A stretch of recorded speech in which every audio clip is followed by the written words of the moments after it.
Welcome, Rogues! This video is part of a series of videos that will help you understand some musical concepts and to use that knowledge in other videos about analysis of famous pieces of classical music.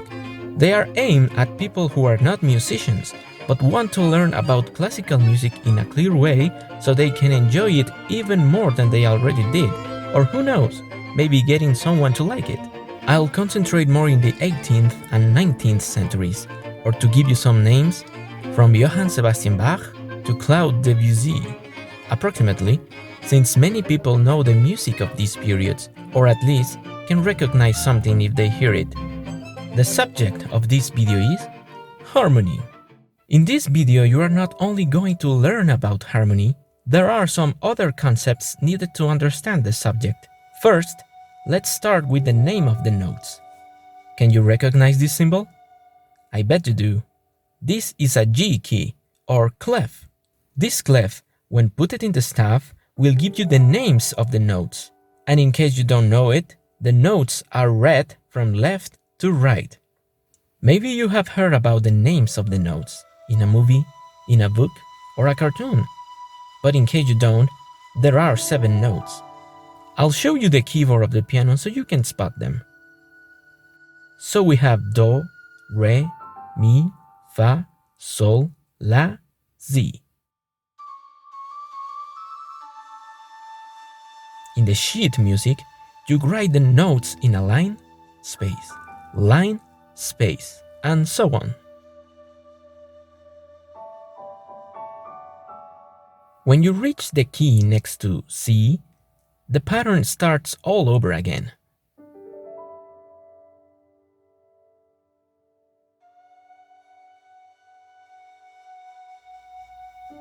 These lines are called ledger lines. They are used to extend the staff up or down to continue writing notes. Notice that the lines appear only where is needed. The system to name the notes is the solmization system. The other system, the English, uses letters instead of syllables. We are going to use the letters in this video.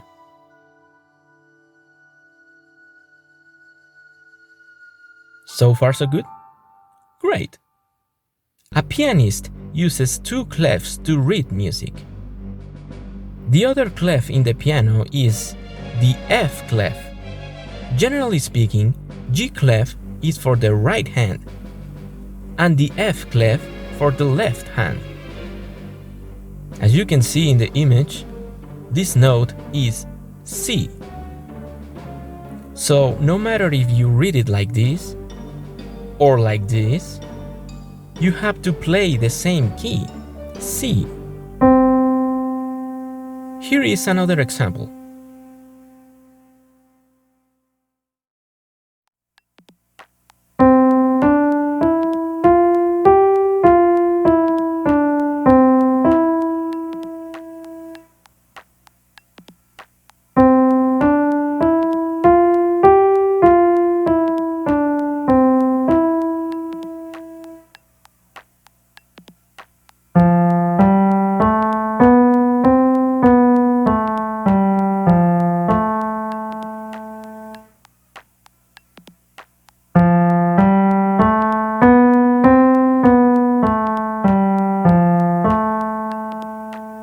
Did you see? Same piano keys, different writing. You don't need to worry about learning the names of the notes on the staff. For the moment, this is just for you to understand the concepts of this video. But if you do want to practice it, you can try some solmization lessons to start recognizing the notes. Let's continue. All 7 notes here are natural notes. And if you take a look to the keyboard, all the white keys are natural notes.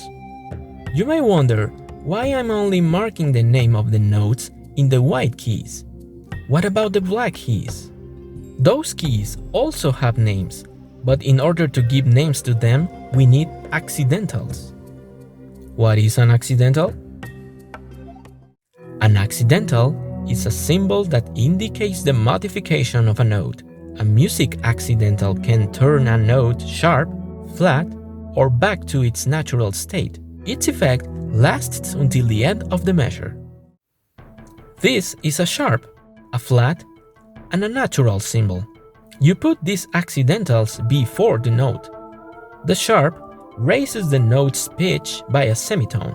The flat lowers the note's pitch by a semitone. And the natural indicates the note must be played as a natural note. Still with me? What is a semitone? Let me show you. Every key in the piano is a semitone. So you have a note, let's say C. And that C is represented like this in a music sheet. Now, in this music sheet, you can put either a sharp or a flat. In this case, I will use a sharp, like this. Remember, sharp means you have to play a semitone up from that note.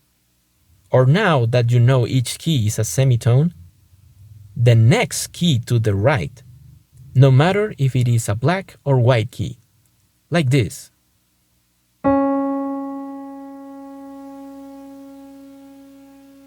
In the case of the flat, let's use this key, A. Now in the music sheet,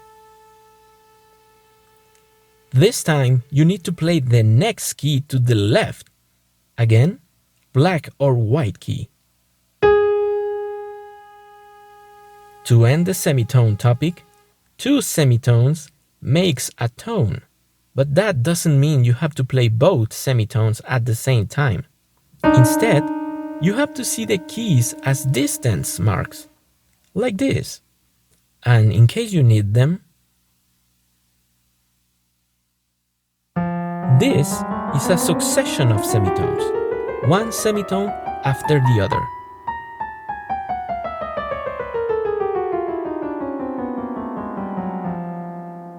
And this is a succession of tones, one tone after the other.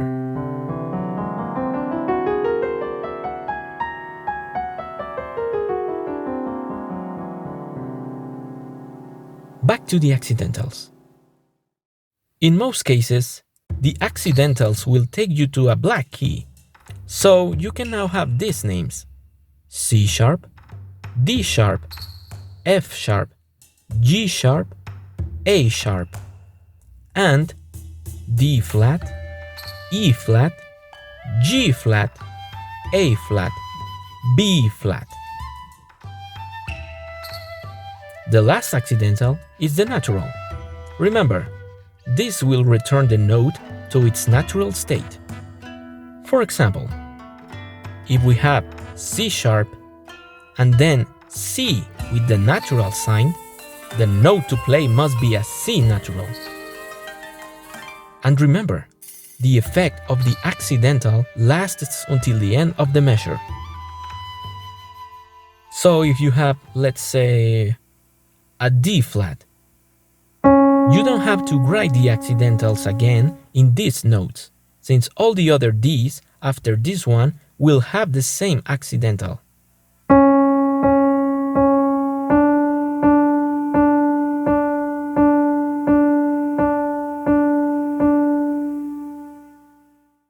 If you put a natural like this, then the effect of the natural will apply to the other Ds after this one.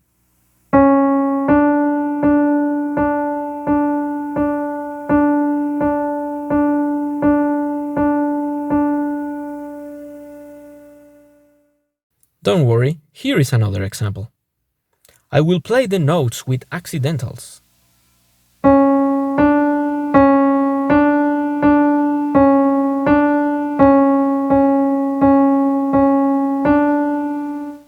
That's all you need to know for the moment.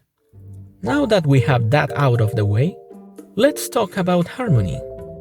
In art in general, harmony is achieved when the elements of an artwork come together in a unified way. Certain elements can be repeated, yet they still look and feel like they are lending themselves to a whole. In music is the same idea, but of course with sound. Here is the traditional definition of harmony in music.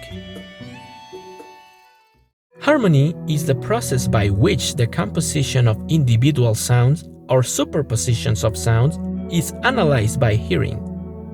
So you are going to use your hearing for this one. And here is another concept.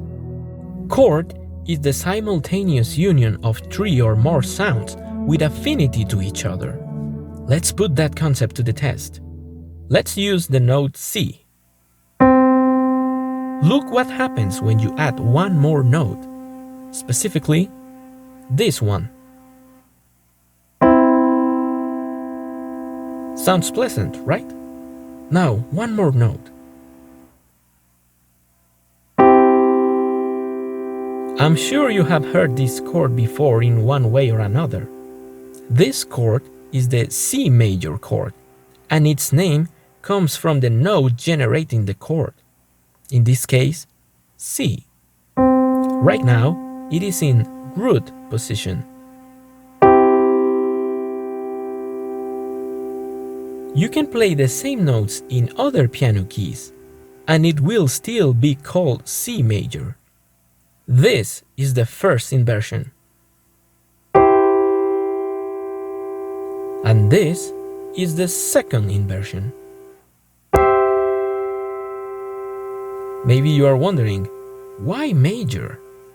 That's because there is another color for the chord called minor. For you to understand it, you need to listen to this. This is C major. Now here is C minor.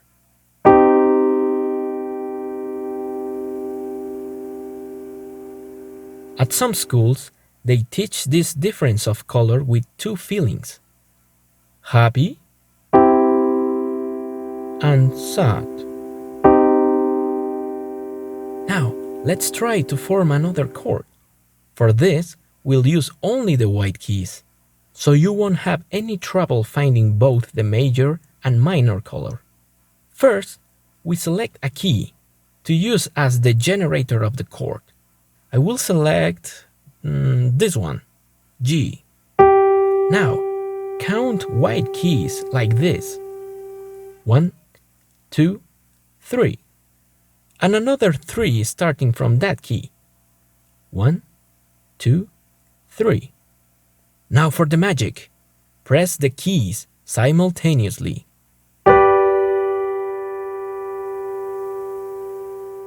Alright, ask yourself this very important question. Does it sound happy or sad? I don't know about you, but for me, it sounds a very happy mood. This chord is G major. Let's turn it into a sad chord. Since we are in this position, you need to alter the third. We call it the third because if you count all the keys, white keys this time, starting from the note that generates the chord, you will see it is the third one. And just to keep it in mind, the fifth too. Third and fifth are very common words when talking harmony. So let's change the third. Since right now the chord is happy, we must descend the third by one key. That means the closest key down, black or white. This time, the closest key is this one. With the altered third, of course, you will have G minor. Want to make a major chord sad?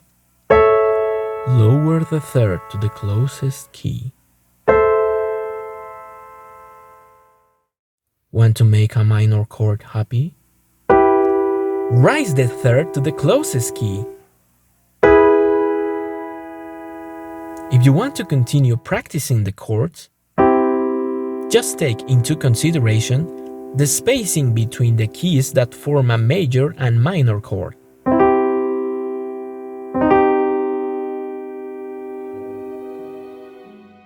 The traditional harmony works with 3-note chords and occasionally with 4 notes. But use very carefully, because if you start adding 4-note chords, it will sound a little jazzy And since I'm no jazz player, I won't go over that territory. For the moment, 3-note chords will work. When you hear a musical piece, and there are many different notes playing, harmony is the result of the sum of those sounds, and in most cases, is what sustains the melody.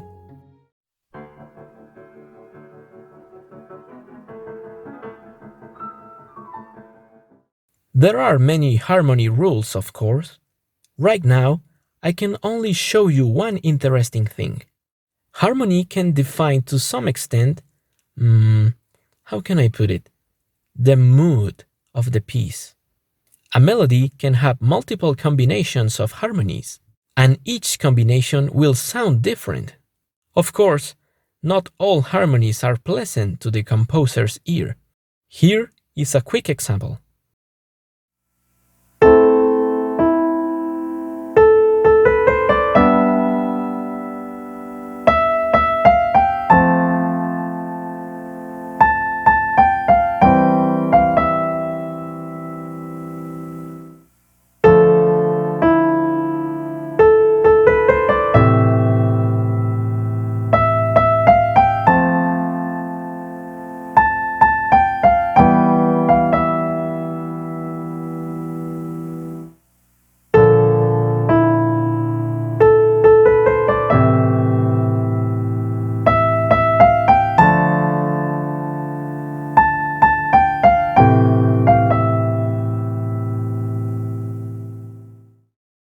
Basically, that's harmony, musically speaking. If you have any question or suggestion, you can leave it in the comment section below. I will really appreciate if you hit the like button and subscribe to the channel to continue making videos like this. I upload gaming and music content, and sometimes both of them, game music, so feel free to check out. Thank you so much for watching. Take care, rogues. See you in the next video.